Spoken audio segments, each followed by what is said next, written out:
Welcome, everybody, back to the Gabriel's Kitchen.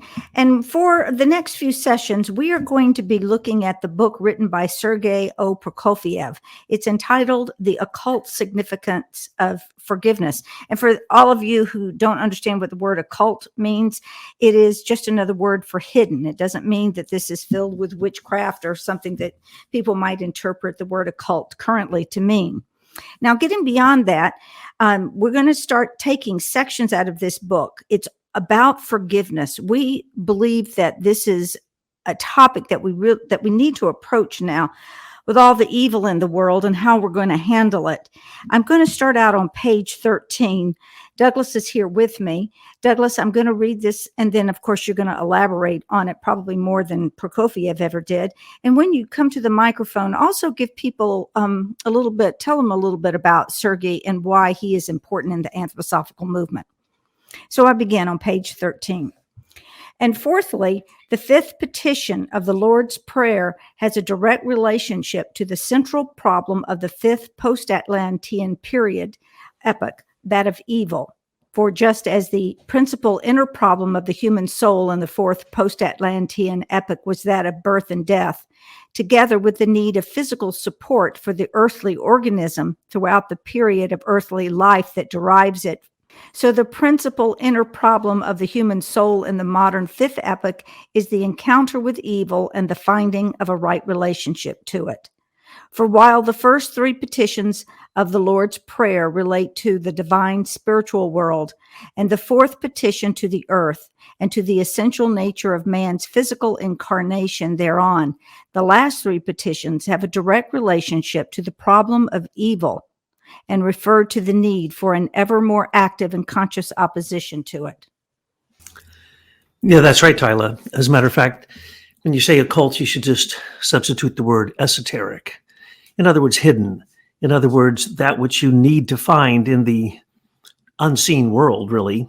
And Sergey Prokofiev was related to the Sergey Prokofiev. Of course, this is Sergey Prokofiev. He was a good friend of mine. And matter of fact, Tyler and I first ran into each other at a Sergey Prokofiev talk in Ann Arbor. And he's one of the greatest commentary. He writes the best. He's the best commentator. Sergey was the best commentator on Rudolf Steiner's collected work. And that is a huge thing to say because most people can't understand Rudolf Steiner's full opus, his basically over 400 books, 6,000 lectures, and 24 books particularly. But if you buy all these books, it fills your whole wall with books. And he literally seemed to have read each one of them in order, memorized them, and took copious notes because his books, a couple dozen of them, are literally the best that there is in anthroposophy. Now, some would argue, because he's a bit stringent on sticking strictly to Rudolf Steiner's point of view. So if you want to understand anthroposophy, the shortcut is to read Sergey Prokofiev, because he takes Steiner's comments, sometimes from books that have yet to be published or translated and published into English, and he puts them all together, strings them together. So it's kind of like you're reading Rudolf Steiner, but a condensed form of it. And it's really absolutely marvelous.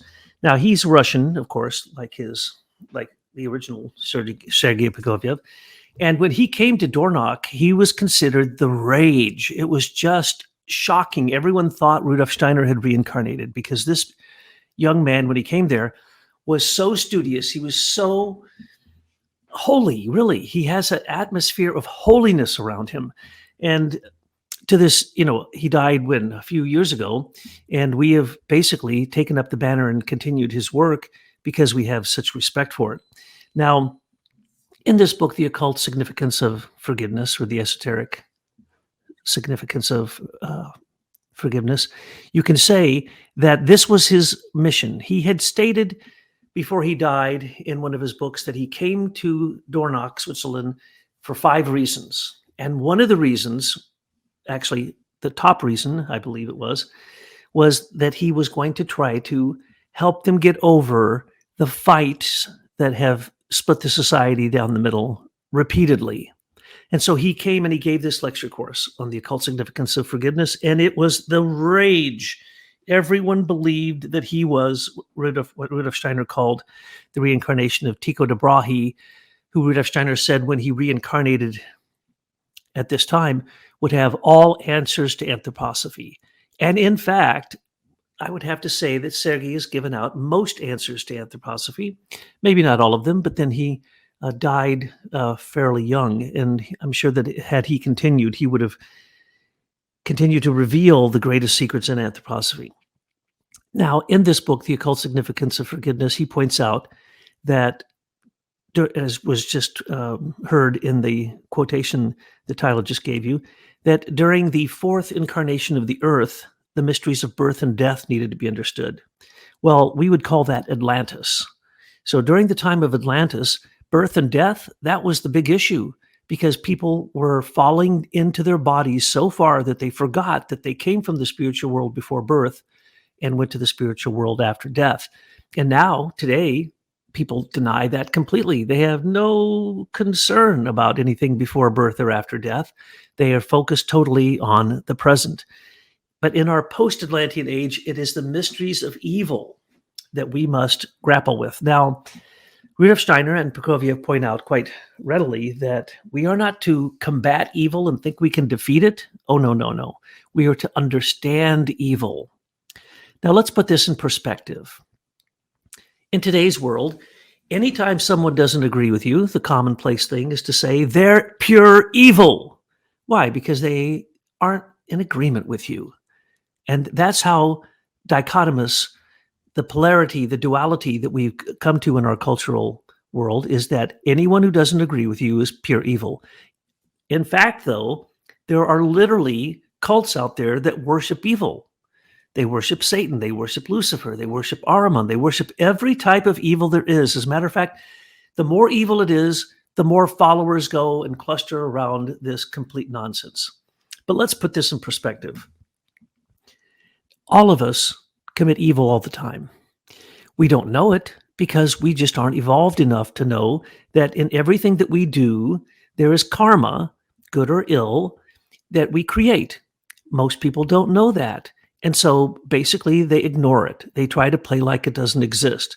And therefore, they avoid evil. They do not acknowledge evil unless it's someone who has a difference of opinion. So if we could understand that what Christ has given us is so much that we can never pay it back, and the grace, the mercy, the love given to us, just take, for example, our physical bodies that have been given to us, they are absolute perfection. They are, in fact, the hieroglyphic monad. They are the answer to the cosmos. They are the microcosm of the macrocosm. We, in our own I am, are the same thing as the cosmos. Well, did we do that? Did we develop that? Do we make our liver function? Do we make our kidneys function? No, we don't. It's what they call autonomic. Now, we have a sympathetic nervous system, but in general, Rudolf Steiner doesn't believe there's such a thing as an autonomic and a sympathetic system. They're both one. But in terms of as the human being takes more control over their body and accepts the gifts that have been given to them by the divine Trinity in the hierarchy, then we start to understand who we really are. But that is only a kindergarten awakening in most people. Even people who are aspirants, even initiates, cannot comprehend the gift that Christ has given to us. It is a debt we can never pay, and that's the reason he's the Lord of karma. But if we can forgive as he forgave, as Christ forgave, and remember, he forgave them as they were doing it. Forgive them, Father, for they know not what they're doing. That's the case in almost every human interaction. We really don't know what we're doing. Sometimes we think we're giving love and we're just feeding evil. Sometimes we are completely blind to what it is we're doing. And so without the Lord of Karma, who is Christ at this point, we would not be able to mitigate our life here on earth as it then transforms into the life into the spirit after death. So it is Christ who actually gives us the capacity to rise up to our higher ego and forgive first off ourselves, because our lower ego is constantly leading us into creating negative karma. And if we can realize that our higher self, as it reaches up into what Rudolf Steiner calls and the ancient Hindus called the spirit self, or manas, as we reach up into that higher spiritual self, we then start to draw down the capacity to forgive more. Now, essentially, there are two schools of thought on this earth. One are givers and the others are takers. Now, if you're a giver and you are really giving out of pure love, then you give to everyone equally, like the sun shines on the good and the evil at the same time. But if you're a taker, well, then you are going to develop so much negative karma that you will have to truly spend a lot of time trying to go back and remember the evil things that you've done, or we'll call them sinful things, or unconscious, or when you don't have tolerance, when you don't have patience, when you don't have forgiveness. What happens? You essentially say, I will resolve that later. Now, that's a big problem because Christ is the one who gave us the capacity for memory. So if we want to go back and look at what we've done in the past, and we recommend this every night in the Ruckschau, in the reverse viewing of what it is you do in the daytime from the perspective of those you did it to, if you could do that every day and you could do that with your life, then the memory that Christ gives us would be able to go back, see that from the perspective of those around us, and we would then be able to say, oh my goodness, look at the unconscious deeds I've done. Look at the evil I have created. And you need to be generous with yourself and forgive yourself first. Just like you need to love yourself before you can love others, you also need to forgive yourself before you can forgive others. But as I said in one of our last talks, we don't forgive. Forgiveness is a gift of the divine. We don't forgive. We are humans. If we're lucky, we forget. And we hopefully forget, because then we will no longer carry that desire to take back or to basically balance the scales, get revenge, get vengeance upon those that we believe did us wrong. But as somebody once said to me when I was telling them that I had just been betrayed by someone who was very, very close to me, the person looked at me and said, Douglas, don't you understand that without those people who betrayed us, we could have never become who we are now? And so when we think about evil, we really don't know what evil is. And if we look at our world around us, we could say that all the things that are attacking us from so many different directions in our society, not only people, but machines and pharmaceuticals and electromagnetic frequencies and everything attacking us, we could get very overwhelmed by that if we tried to say, I'm going to stop it. I'm going to stop this evil that is being perpetrated upon mankind. Well, that's not going to happen, because evil is sufficient unto the day, according to what they say, and the evil that is out there, we cannot really fight it. We have to acknowledge it. And if we acknowledge it and do exactly what Christ did, forgive the evil even as it's happening, but understand its place in your life. I always like to say evil is simply the word live spelled backwards. So if you're doing evil, you're going backwards in the progressive evolution of spiritual mankind, humankind. But if you live and you live fully and you live the way, the truth, and the life, then you will in fact be the counterbalance to the evil that is all around us. Evil is there to wake up the capacity for good and to give us a chance to run up against something that will in fact make us wake up, because we will recognize the evil sometimes before we even recognize the good. And why this is such an important topic for us today is because all around us, we see massive evil everywhere in the world. And you think about it, there's nothing you can do to change course. The only thing you can do is change your perspective within yourself. Now, when you talk about forgiveness, some of the evil that's been done to our country and to our families, from well, you know, all the culprits out there, this evil that's been done to us. How can you forgive this? I was reading a story of a mother had a beautiful 23-year-old daughter. She put a picture of the daughter online, and right there in that moment, she is looking at her daughter in an urn on her table. Now, how does she forgive the evil that was done to her daughter? So there are various levels of evil. What the evil of what has been done to our country by the Pilgrim Society, totally taking our country away from us. There's so many levels of evil. And there are also many levels of forgiveness. And when we go through this book that Prokofiev has, and I hope that you'll get a copy and go ahead and start reading it yourselves, you'll see that by forgiving, and I'm not saying that this mother should forgive Moderna for the evil that was done to her daughter. That's not what I'm saying. But in general, finding forgiveness in your heart will open you up to capacities of Christ truly being within you.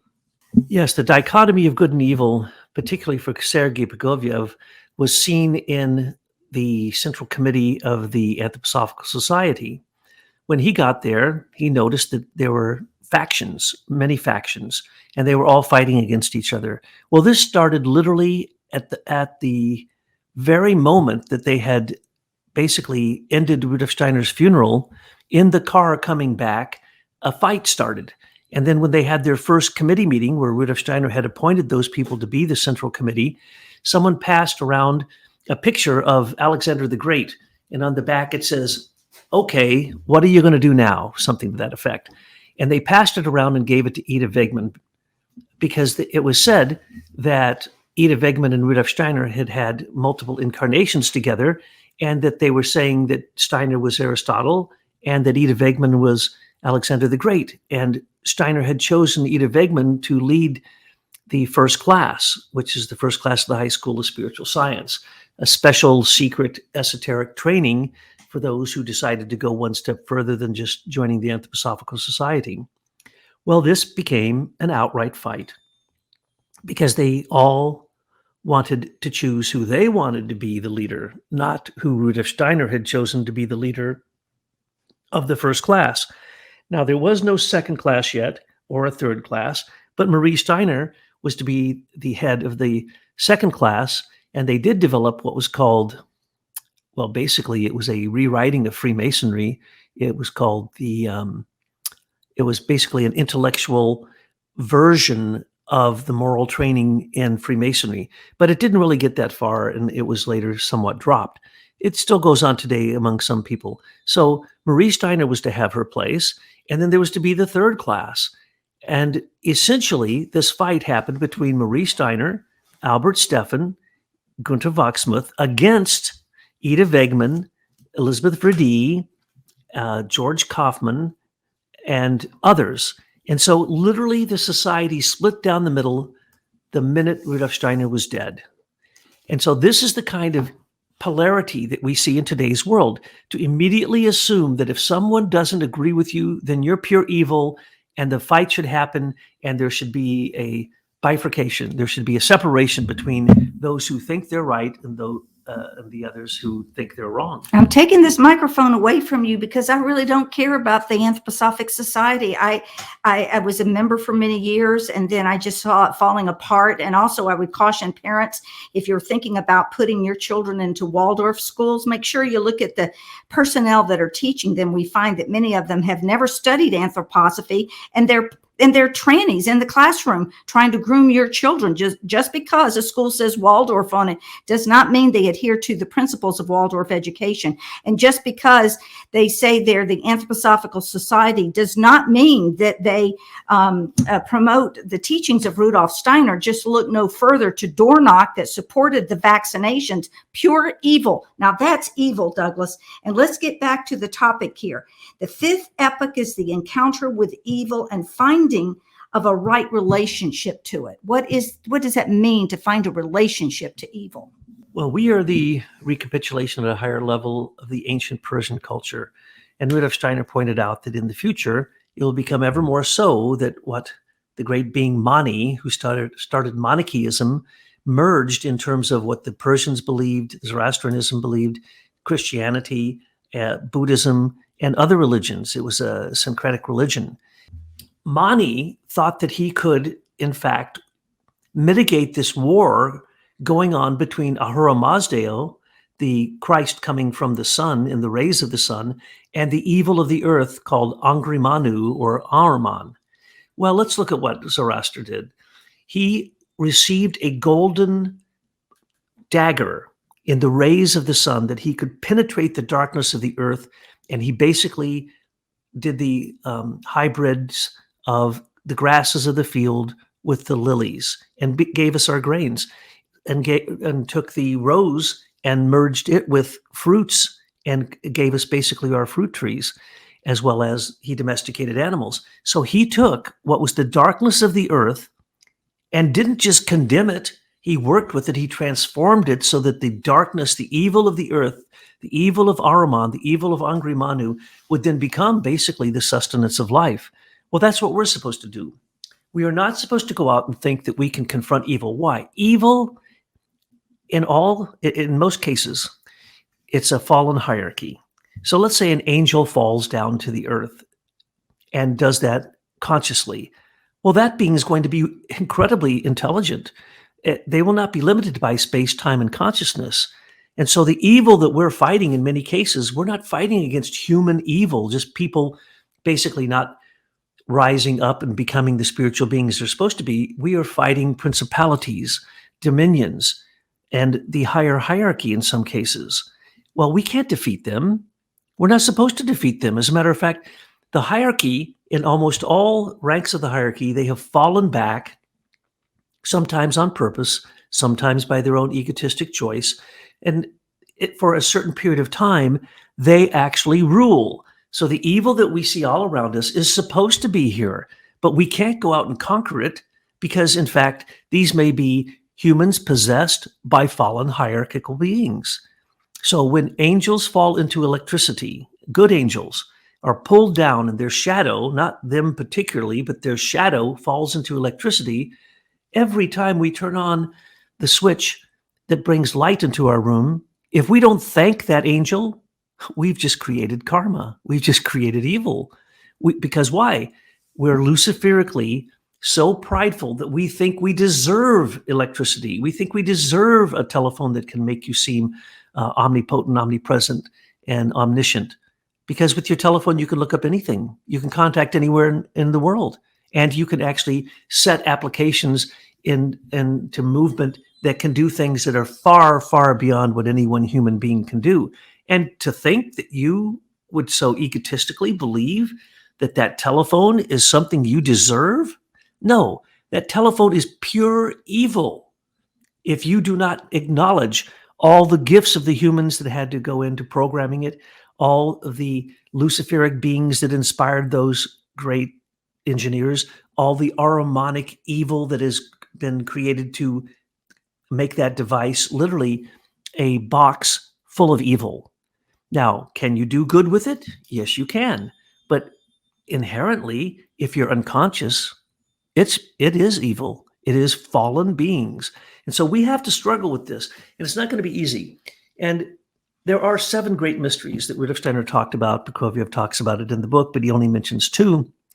But I'll mention what they are. There are 7 incarnations of the earth. And in the beginning, Rudolf Steiner he has names for these. I won't go into them, but if you know the names, you'll know what I'm talking about. So the first mystery is the mystery of the abyss. In other words, nothingness. Have you conquered nothingness? And in essence, these are also the ethers: warmth ether, light ether, sound ether, life ether, and then they recapitulate at a higher level. Well, we are already recapitulating the 3rd incarnation of the earth that's called alchemy.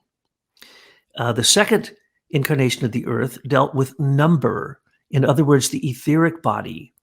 And to come up with forgiveness, you have to tap into the etheric body. You can't do it from your own ego. You can't do it from the what is called the sound ether, or in this case, it's called the mysteries of alchemy.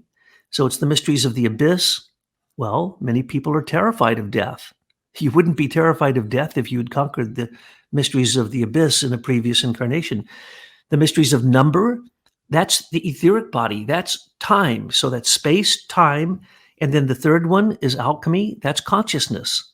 Can you consciously combine the elements, the alchemical elements that make you, in other words, your bodies? Can you understand that you have an ego, an astral body, an etheric body, a physical body? If you can't, don't even try to confront evil, because you won't be able to. It will overwhelm you. You will become depressed, if not suicidal. Evil will seem as if it rules the world. It does rule the world. This is the realm of death. But if you know from the fourth mystery, the mysteries of birth and death, if you know that you come from a pre-existence in the spiritual world, and after death you're going to go back to that spiritual world, then evil is not going to conquer you. You will not conquer evil, but evil can't conquer you. You have an inviolable I am, an ego, a spark of the divine presence. And if you have that and you're conscious of it and you know what it is that had to grow first to develop it, the physical body, the etheric body, the astral body, which are all, and the ego, which are all gifts of the hierarchy. They're nothing we did. And so we have been taking for 4 incarnations. All we did was take. And now we're in the 5th incarnation, the post-Atlantean time, and also we are then confronting evil. So if you can have an awake I am, and you've tamed your astral body of your own evil, if you've tamed your etheric body and gone back in your memory and looked back and saw what you did and see what you need to do to rectify it, and if you can understand the abyss, that in fact you and the cosmos are one, and you shouldn't feel as if you're an insignificant piece of dust on a little planet, that there's hundreds of thousands of planets in the cosmos like us. No, there's not. No, there's not. And if you can do that, if you can awake your I am and be appreciative of the gifts that we have taken, that have been given to us by the hierarchy, you have a chance to look evil in the face. But as Rudolf Steiner said, when you see evil coming down the street, tip your hat and cross the street. When you talk about the abyss and the evil, what I see before us is global genocide. And we are going to, those of us who are conscious of what's going on and we're still alive here on the earth, we're going to have to confront this. And we have to do it. It's huge, but yet not destroy our own inner being. So now, Douglas, how do we move? I know you're going to finish your list, but in doing so, please answer the question, how do we move beyond this evil, this abyss, to become a higher evolved person? Which I love the way that you and Joe Visconti gave it a name the other day, Anthrosapiens. How does this process and your steps help us get there?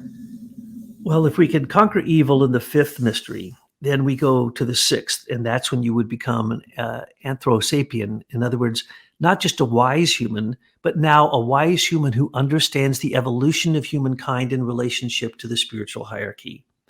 If you did that, then you would awaken what is called the 6th mystery, the mystery of the creative word, of the solar logos. In other words, the mysteries of Christ. During the manifestation of evil in our time, we're looking at all the stuff that's going to simply go away. As Christ said, he'd be with us until the end of time. That means the end of this material manifestation. But after that, there's still the 6th and the 7th that we have to deal with, the mysteries. In the 6th mystery, we will literally have Christ standing next to us as our consultant, as our conscience that speaks to us. And no longer will it just be the way the conscience is now.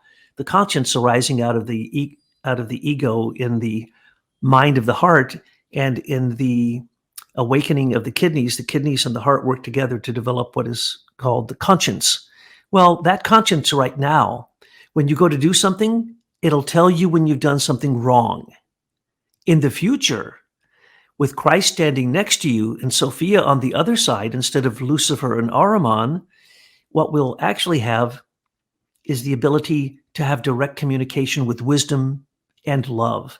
And so in every single act that we do, and this can happen for those who are pushing the envelope at this point and going from being an aspirant to an initiate, we can awaken a type of conscience that is so profound that at the very moment that you're ready to do something, Christ and Sophia will be whispering in your ear exactly what the karmic outcome will be, which might stop you from doing evil in the future. It would stop you because you'd be acting out of wisdom and love.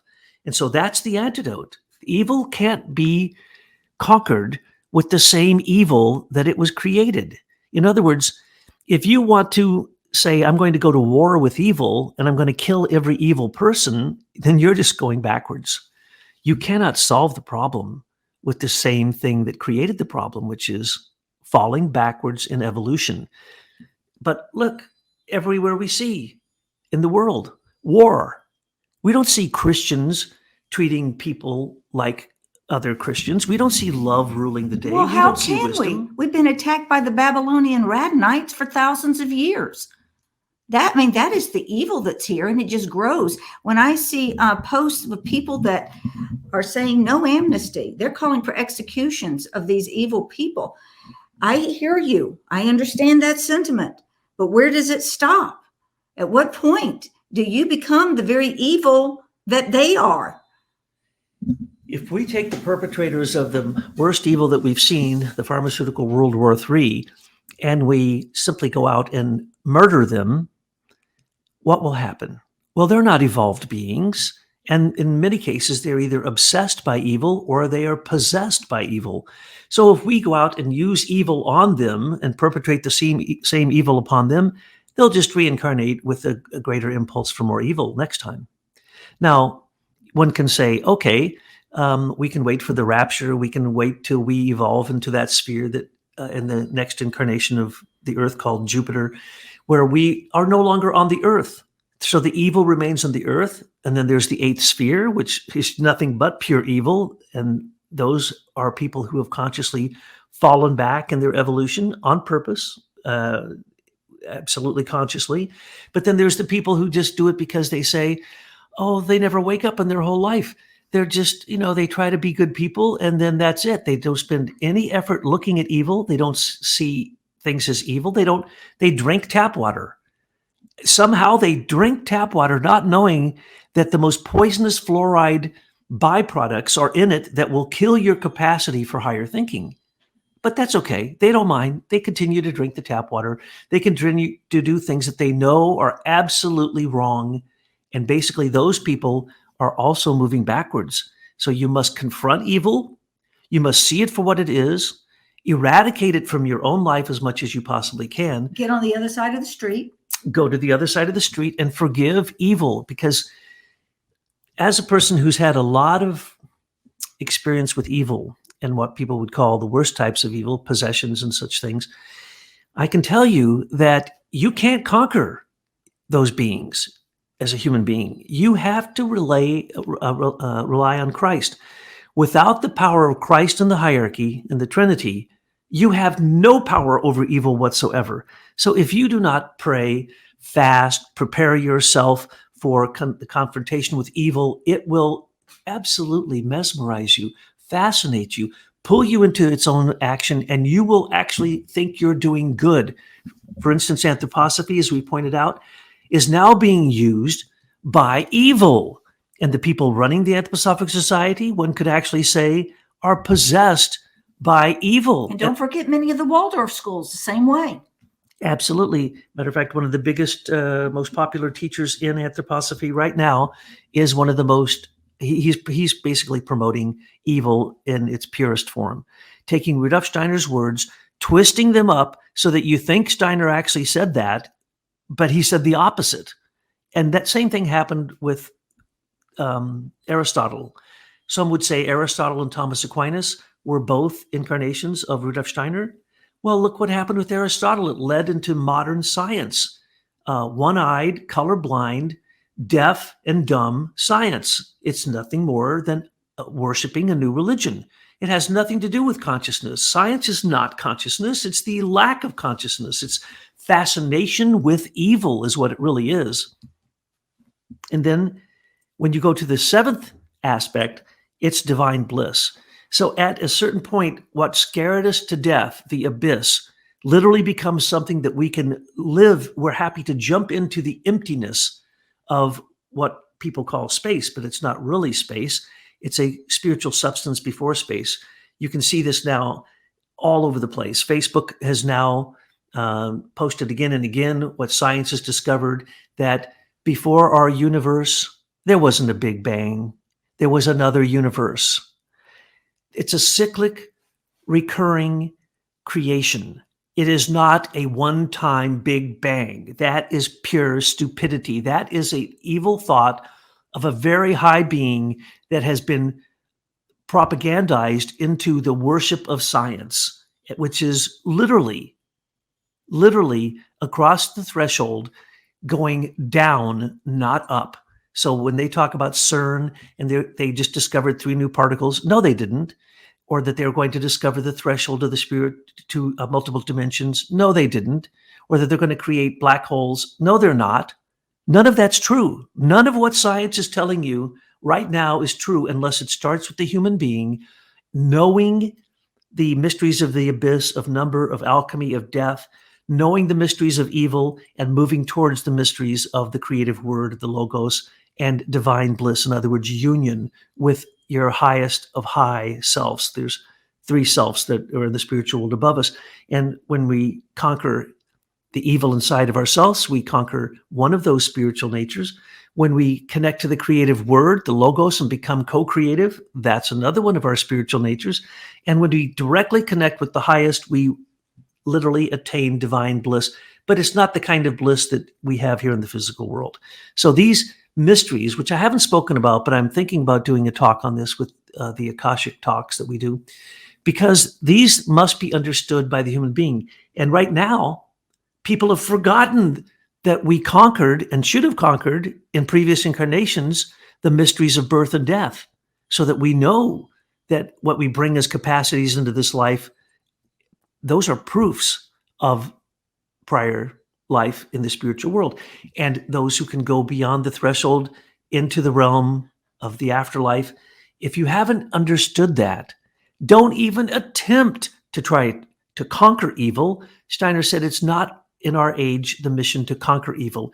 It's to recognize it, to call it out, to find it in ourselves, and to call on the higher forces, particularly Christ, through being able to help us forget the evil that has been done to us, so that we can rise up and receive the spiritual gift of forgiveness that we can then use with the help of Christ through our etheric body, right into our physical body. And then we can literally forgive those who are doing us evil, even in the moment that they're doing it, even if they continue to do it. So we are above evil. And this is what needs to be understood. There's no evil that can conquer your divine I am. No such thing. Your divine I am is higher than all evil. But the evil perpetrated on the earth by fallen beings, well, you don't need to conquer that. It's going to play out its day. Evil will enter into us, Rudolf Steiner says. It will literally become woven into the fabric of our nature. The trick is to forgive the evil, those fallen beings, that space, time, and consciousness, that if we could go beyond space, time, and consciousness, you'd realize that those fallen beings, they will be redeemed too. Lucifer will be redeemed by the Holy Spirit. Ahriman will be redeemed by the Father God, and the Asuras acting through Sorat will be redeemed by Christ. Now, to go slightly off topic, last night I asked Douglas about exorcisms and asked him, in that regard of being an exorcist, had he ever performed last rites on people? And he said he had. And we were reminiscing about this because 4 years ago on December 17th, Douglas was given last rites in the hospital. It was just a weird, bizarre thing. I mean, he was in there and I'm just flitting around like I usually do. And the nurse tells me to go sit in the room that a priest is coming in to give him last rites. I'm like, no, we've got work to do. He can't die. No way. I mean, it was just like out of the blue. Well, Douglas got over that and he's here with us today. But in that, I was asking him about last rites. Why? Because I'm not Catholic. Why are last rites given? What's the purpose of it? And then I asked him, well, shouldn't we give last rites to the millions of people that are dying right now? They don't know that they're dying. They've been injected. You listen, I like Dr. Cahill, the Irish doctor, and she says within 3-5 years, even one vaccination will be harmful to you to the point of death. And so I asked Douglas if it was possible for him, for others who have the capacity to do so, to give last rites to those who are unaware. Will that ease their journey over and across the threshold? Is that a big order? It's a big order. That's basically our mission. Our mission is to teach people what they need to know. In the last rites, you're basically told what's going to happen to you. And then they call upon the communion of saints, and they call upon all the hierarchy to help you. Because why? You're unconscious. All of us are. Nobody crosses the threshold except an initiate consciously. And so when we haven't conquered the other mysteries, and then we're confronted with death, if we believe that death is the end, well, that's a terrible evil. And so the last rites are, in fact, a way to give a shortcut teaching for those who are crossing the threshold of death very, very soon, and basically help them understand what it is they're going to experience, and then call on all this help that can hopefully mitigate some of the karma. But we're calling on Christ, the Lord of Karma, to help these people across the threshold. He's also the guardian of the threshold at this point. And so, yes, it was 4 years ago. I had double pneumonia. They came in and they said, "You're going to die. Are you a Catholic?" And I said, "Well, yeah, kind of. Not really." They said, "Okay, well, we're going to send in a priest for last rites." And I thought, well, I could use that. There's no harm in that. So they came in and they literally said I had 10 minutes to live. But the first thing they did was send in a priest, because for the Catholic Church, if you're about to die, it's a sacrament to be able to bless you in a special way and to give certain prayers to help you get across that threshold without being terrified of the abyss and without understanding these mysteries we're talking about, especially the mysteries of death in this particular case. And it's very helpful. So yes, we've already seen millions and millions of people die because of pharmaceutical World War III. And I think Tyler was saying, can we give last rites to all these people who are unconsciously going to go across the threshold? Well, I think we need to work out something that can help people with that. So maybe I will do a talk, and we try our best to get this out to as many people as possible, where we will talk about what happens after the moment of death and what it is that people can do for those who have crossed the threshold.